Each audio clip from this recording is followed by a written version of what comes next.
What it do? This is Rob the Straw Hat Ronin. We are back with some more One Piece. I got my hair all in my face. It looks cool, but it's very, very distracting. So we are back with some more One Piece. It has been a couple of weeks since we last watched some One Piece. One Piece likes to go on breaks. How many times can I say One Piece within a minute?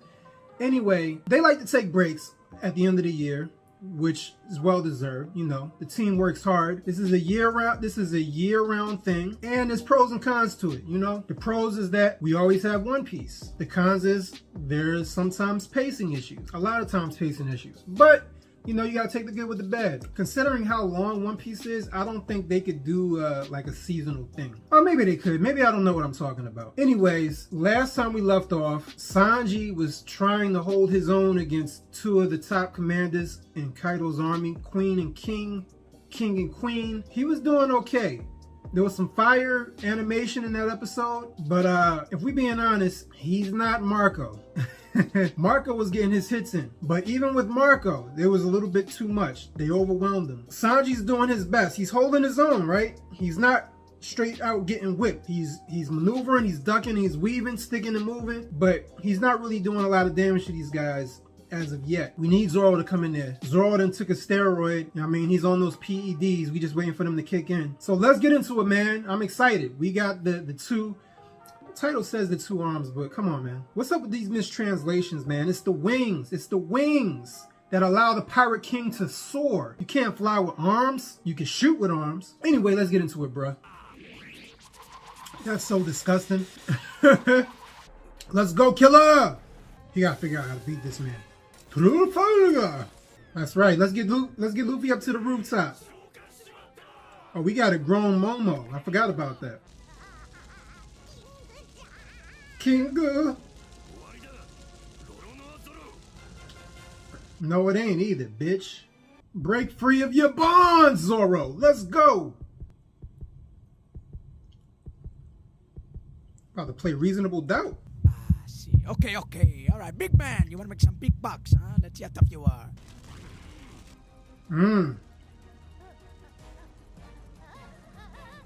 Don't just stand there. I hate when people just stand there. I know it's anime and all that. Imperial Flame. Let's go, Marco! Blowback. Free yourself of your bondage. Marco's the truth. He was chilling while they were getting killed, but as soon as Zoro's in trouble, he shows up. I'd be so mad. Like, where was this nigga? I want to see Marco in full form, bro. Full hybrid form. Wait, he's about to give us the deets? Bro, how are they doing this? Zoro's free. This is different from how it happened in the manga, though, I believe. Oh, now he's not free yet. It's time, baby!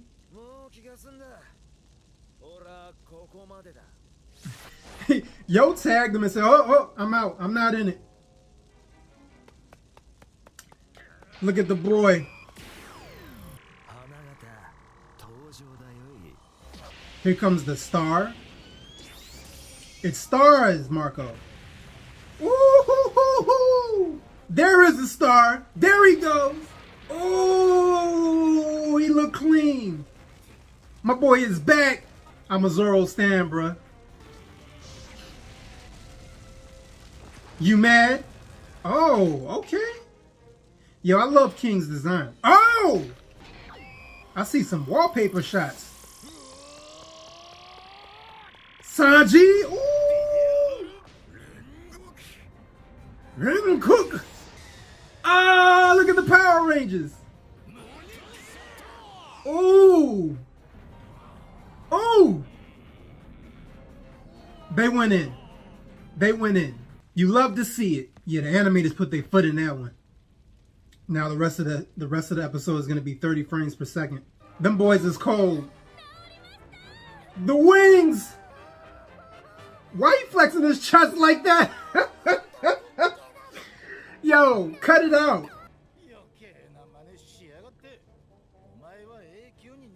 Nah, you was in trouble, Sanji. Yes. Yes.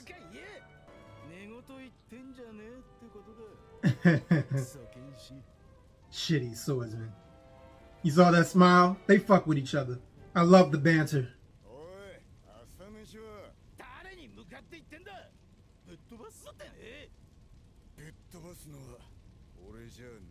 Right, get it together.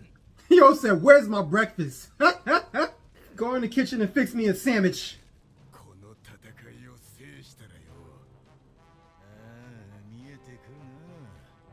Y'all see it? Yes, the future's in sight. Oh shit. Oh my god. We are getting up there, man. I remember reading these chapters. Man, cut it out. Get him! Don't interrupt this fight. Yeah, yeah.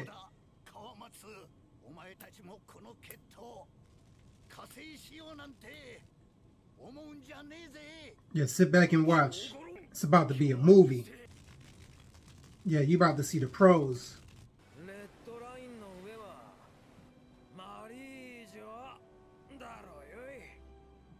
I don't know if this music fits for this scene. I'm not sure. Yeah, la la la la la la. Yeah, we getting like some info on King. I don't know if that music was Izo.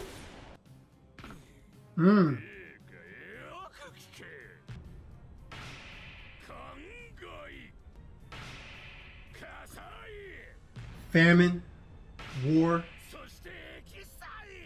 pestilence, and Kaido is death. They're the four horsemen.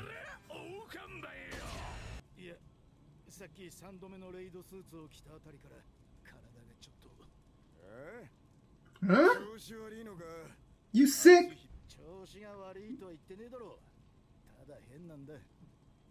Okay, thought you needed some Robitussin. Saved his ass.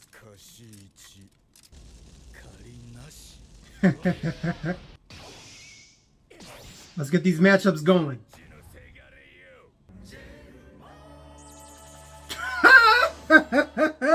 Bro, I need that to play every time Sanji show up.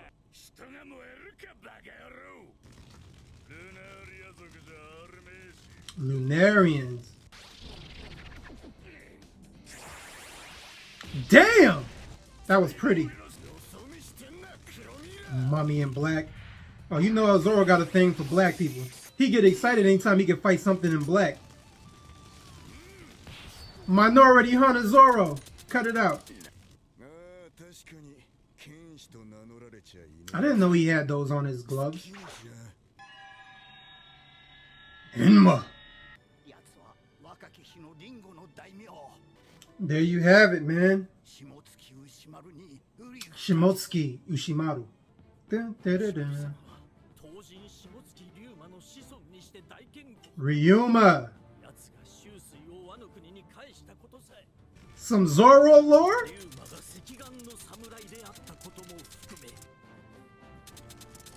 Bro, the implications. So the whole time when Zoro fought Ryuma, he was fighting his ancestor. That's crazy. Are we about to see Momo? Nah, not yet, right? Are we? I want to see if he has the same voice, because that's going to be hilarious. Dragon Momo, let's go. We're going to have to wait. Yo, shit is turning up, man. All right, so that was a pretty dope episode, man. We had some dope animation. We got some lore, some backstory on well, they're not coming out right in saying Ushimaru and Ryuma are descendants, are ancestors to Zoro. But if you look at the silhouettes, bro, they all look the same. They look exactly the same. So now we're getting some information. They're implying that Zoro, his lineage comes from from Wano, which a lot of people have already assumed, which is cool. We also get some interesting information on Sanji. Queen asks him if his leg is a machine because it catches on fire, and Sanji's like, no, I can just do that. And he's like, wait, no human can do shit like that unless you're a Lunarian. And then they cut to King, right? I think this is the first time Lunarians as a race has been mentioned in One Piece, I believe. I don't think it's been mentioned before this. Sometimes I get what I've read and what's happened in the anime mixed up, so I might be wrong on that, but I think this is the first time that they've actually mentioned Lunarians. Still don't know what they are, but from what Marco was saying was that there was a race of beings who were considered gods that lived on top of the Red Line. And he's saying this as he's looking at King. Now, if you're an anime only, you know, this is all new information, but all of this stuff has been discussed at full length with people in the manga community. So I'm glad that this is coming out. This is pretty good. And we can have, you know, more dialogue about that. So King, being this being who was considered a god back in the days when his race, it wasn't him, right? But his race were considered gods. But now we know who's on the Red Line. It's the Celestial Dragons. They live up there in Marie-Joie. So what happened there? Did their entire race get wiped out? Well, we saw the five elders talking about needing to wipe somebody off the face of the earth again. I'm paraphrasing here. So could the Lunarians have been one of those races that got wiped out by Imu and the Celestials? And what does this have to do with Sanji? I always thought it interesting that Sanji was the only one out of his siblings, well, in his father's eyes, right? From his father's perspective, was kind of a failure. He didn't have any of the special abilities. But then as he grows up, he becomes really strong. I'd say he's the strongest out of all of his siblings. Was that just due to training?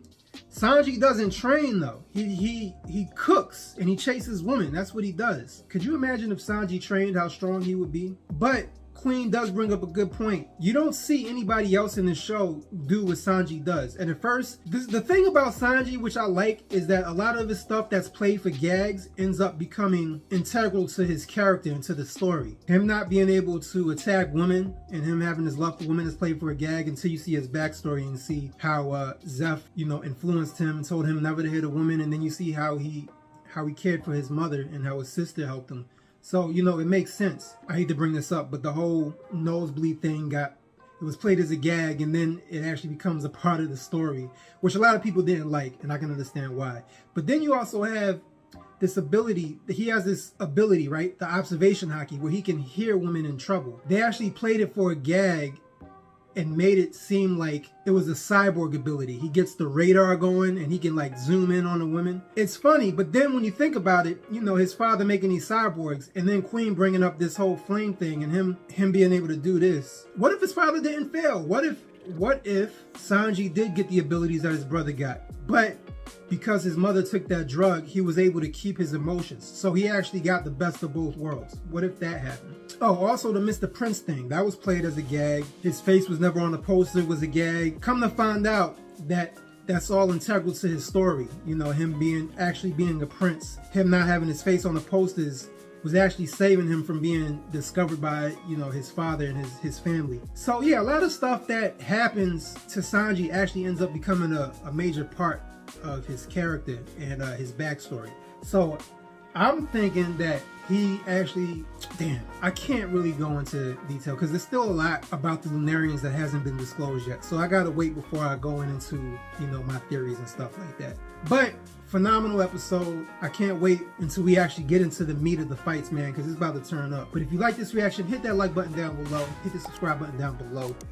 Drop a comment. Let me know what you think. Until next time, Ronin signing out. Peace.